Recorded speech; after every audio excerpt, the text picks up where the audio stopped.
রাজা চন্দ্রধর রাজা চন্দ্রধর রাজা চন্দ্রধর রাজা চন্দ্রধর আরে জ্ঞান ভক্তি অবসৈন্য আছে তোমার গুণে রাজা চন্দ্রধর আরে ভক্তি ভাবে সমতাতে দিও বুঝো তারে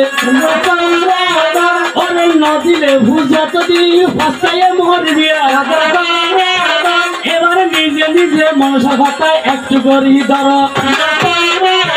ওরে 700 মুদ্র 13 নদী পার করে গেছ রাজা চন্দ্রধর ওরে মনে মনে তোমার কাছে অনেক কথা রয় রাজা চন্দ্রধর তবে মনসার সুরত মন লোক জোরে জানি রাজা চন্দ্রধর ওরে ভক্তি ভাবে এক সময় আছে তোমার জানি রাজা চন্দ্রধর তবে একে একে সত্যরিঙ্গে ডুবাইয়া মারিবে রাজা চন্দ্রধর ওরে একে একে সত্যরিঙ্গে খান্দাইয়া ছাড়িবে ওরে সমতাতে আইছো তুমি পূজা দিয়া যাও ওরে একে একে 7টি পুত্র বত্তরি বেছ ওরে সোনার হরিঙ্গ বান্ধিছিলে কি সুন্দর ঘর বানাই ওরে বিভুরা লক্ষ্মীঙ্গ তোমার বিবাহ হরাইয়া ওরে বিবাহ করাইবে ঘরে স্বর্ণমহল বাঁধ রাজা চন্দ্রধর আমি সুতানা লই একটি মুহূর্ত তোমার কাছে চাই রাজা চন্দ্রধর কিন্তু সুতানা লই না করিবে পর বিশ্বকর্মা আমি বিশ্বকর্মাকে বলিলাম শুনলাতে রাখো রাজা চন্দ্রধর আমি রাজা চন্দ্রধর এনে কেন করবা না এই সুন্দর মহল সুন্দর হদু দুজন ফুগো ডুবিন না পারে এখন এতটা ডুবন বলবো না ডুবলি কার পাশন নাই এখন কেন করছি এখন রাজা চন্দ্রধর বিশ্বকর্মার কাছে গেলাম বিশ্বকর্মারে বলেছিলাম রে বিশ্বকর্মা তুমি একটা সুন্দর একটা কি করো একটা সুতনারীর মতন আমার একটু চিত্র করে দাও যাতে কেউ না জানে বলতে আমি পারবো না পারিবি না না যখন রাজা চন্দ্রধর কি কর্ম করিল বিশ্বকর্মার কাছে আমি মনসা দেবী চলে বলে তার কাছে গেলাম চলে বলে তার কাছে গেলাম তার পুত্র হইয়া অভিশাপ দিলাম বলে চলে তার ঘরে গেলাম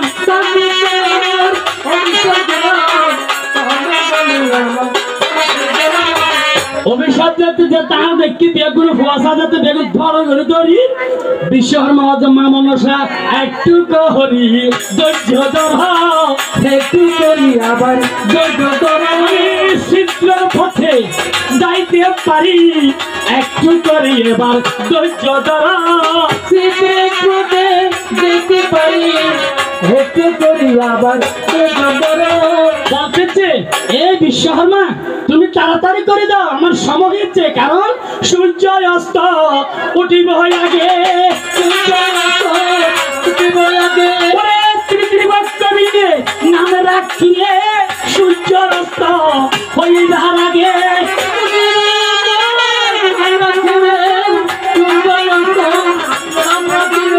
কারণ স্বামী স্ত্রী যখন মিলন করতে যাইবিও আজ যখন আর সুতনালার রূপ ধরবে খারাপ সাধ্য নাই কারণ স্বামী স্ত্রী যখন যুগল মিলনত যাব যখন তাকে আর টেনশন করে সময় নাই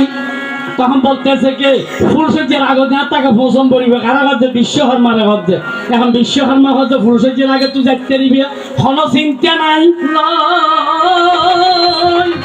আস্তে আস্তে সুতনালে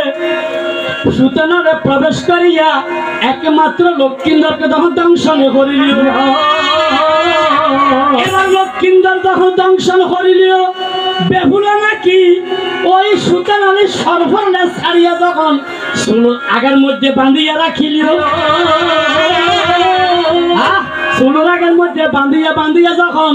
বেহুলা যখন ধীরে ধীরে কাঁদিতে লাগিল দেখতে লক্ষ্মীন্দর যাতে গালদি মুকুদি যাতে ফেনা বাইর হাজার স্বামীটার দায়িত্ব নয় এখন তো স্বামীকে বাঁচানোর কোনো কুলতো নাই এই পথ খুন্দি আসিল রাজা চন্দ্রধরকে যখন খবর দিল রাজা চন্দ্রধরকে বলছে বাবা বাবা পিতাশ্রী তুমি দেখো এই তোমার সুন্দর তাজমহলে সুতনালীর সর্ব কিভাবে ঢুকিল ইবেন না কি ইবেন নাম হয়েছে জিবিআই দংশঙ্গ জীবেন না কিবেন নাম হলো জানেন না বাজি না জানেন জানান তো ভালো হইয়া আমার ঠিক কথা হয়ে বাঁচিতে হবে যত তাহলে যাতেন কেস হই এত হইয়া তো এখন দেখতে ভাই যখন মারা যাইবার পরে যখন ধীরে ধীরে হাঁদিতে লাগিল এই মা বাবাকে বলেছে ওরে বাবা এই কি হামইল আমার যে একমাত্র বিবাহর হলো শাখা সিন্দুর সুন্দর হইল আমার স্বামী অকালে আমাকে কেন ছাড়ি গেলিও বলতেছে মা বাবা আমি ওকে আমার উপায়টা কি হবে আমার লক্ষ্মীন্দর নাই আমি কি করে বাঁচিব যারা মায়া বিবাহ দিয়েছে পৃথিবীর মধ্যে নারী জাত হয়েছে মনে কষ্টর জীবন মা যেমন একটা মেয়ে যদি আমি যদি বিয়া দিই অন্যের ঘরে যদি তুলিয়া দিই সকালে যখন মাইয়া যাত্রা করতে যাই যাত্রার পরে আমার মাইয়া আমাকে আজা করিয়া ধরিয়া ভাবারে বলি কান্দিতে লাগিল হইল বাবা বলতেছি আমার মেয়ে বলতেছে বাবা